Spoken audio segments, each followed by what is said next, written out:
My 42F husband, 45M, has a favorite child, and it has destroyed our family. This is a long read.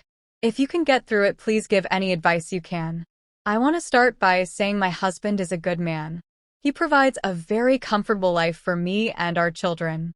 He has never been abusive or manipulative. He's never kept secrets or cheated. But he has one huge flaw.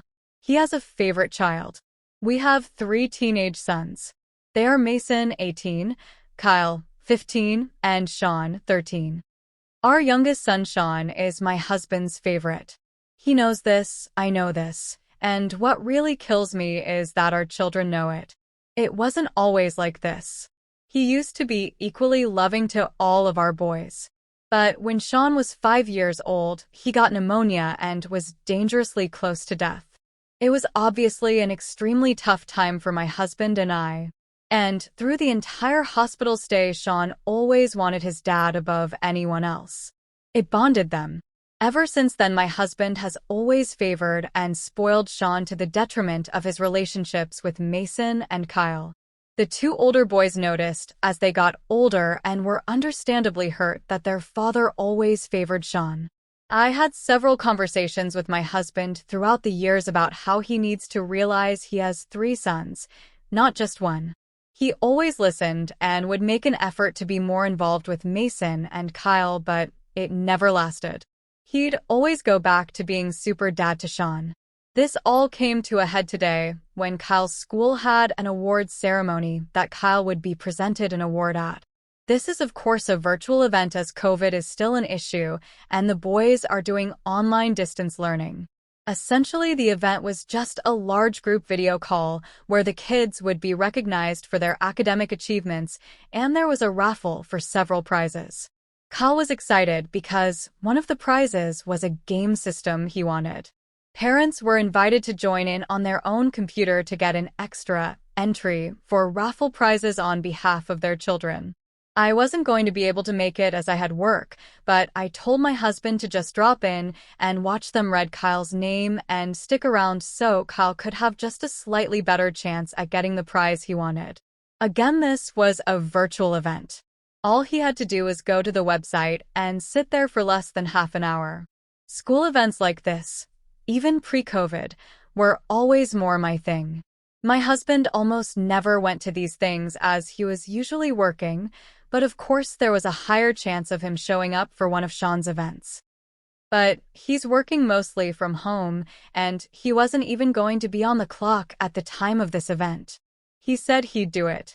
On the day of the event, I reminded him before I left for work to make sure he showed up. I sent him the invite link again while I was at work just to be sure he had it, and he assured me he'd be there. Well, the event came and went. Kyle was in his room on his own laptop for the event, and my husband never joined the group call.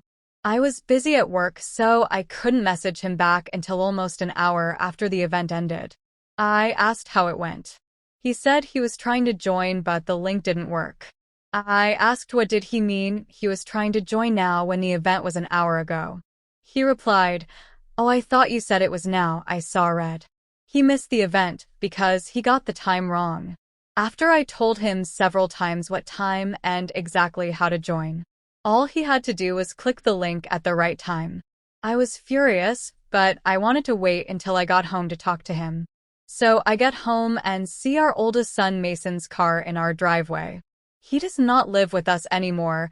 He is in college and has his own apartment. I walk inside and Sean is in the living room looking upset. I ask him what's wrong, and he says the other boys are fighting with Dad. I asked what happened, and he said he doesn't know, just that Kyle got really mad and called Mason when he told Kyle that he and my husband went to get frozen yogurt earlier. I asked what time they went, and he tells me it was 10 minutes before Kyle's event. He missed the event because he chose to take Sean to get frozen yogurt. I learned later that Sean was begging him, and my husband, as usual, caved and took him. At that moment, Mason, Kyle, and my husband all come down the stairs. They're yelling, and Mason has a duffel bag with Kyle's things. I asked what is happening and Mason says he's taking Kyle with him to stay at his apartment for a while. I told him Kyle can stay the night, but he can't just move in with him. My husband said that Kyle is not leaving and he needs to talk to him privately. But Mason blew up on him. He said everyone knows Sean is his favorite and he couldn't tell Sean to wait 30 minutes before taking him to get yogurt. I told Mason I understood his anger, but that we all needed to sit down and talk. Kyle joins in and says that he's tired of his dad always choosing Sean over the two of them and he wants to stay with Mason. My husband was apologizing and saying he doesn't choose Sean over them, he just made a mistake. Mason challenges my husband saying, "You always just make mistakes that leave me and Kyle on the back burner," and told him to try to remember the last time he did something with either he or Kyle alone. My husband listed 2 events. Mason reminded him Sean tagged along for both. My husband said they're family, and of course he's allowed to go with. Kyle shouted back that my husband has taken out-of-town trips with just he and Sean 3 times in the last year and a half. And he was right. Sean got visibly upset at this point. Mason said he was sorry and that this wasn't about anything he did wrong. That it was their dad's fault, not his.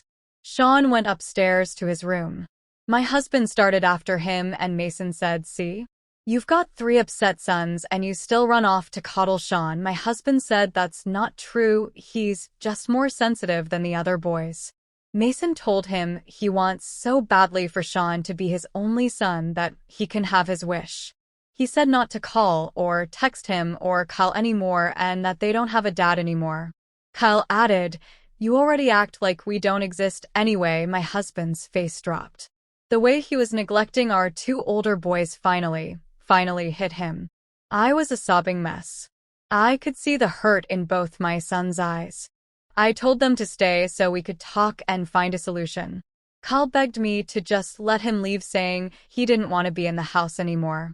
Mason hugged me and assured me he'd make sure Kyle got his schoolwork done and he'd call me tomorrow. I let them go.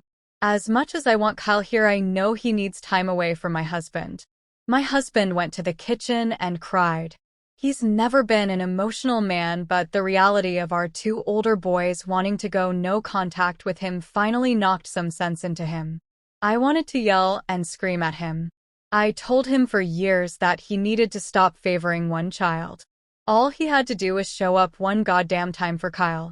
I'm so angry. Instead, I told my husband that I love him and I know he's hurt, so I'm not going to yell at him. But I told him I love my children more and that if he didn't fix things with his boys and start treating them equally from this moment forward, I would be divorcing him. He just said, "I don't want to lose my family." He started to get up, saying he should make sure Sean was okay. I told him I would check on Sean and for once he needed to think of his other sons. I admit I was passive-aggressive, but my blood was boiling.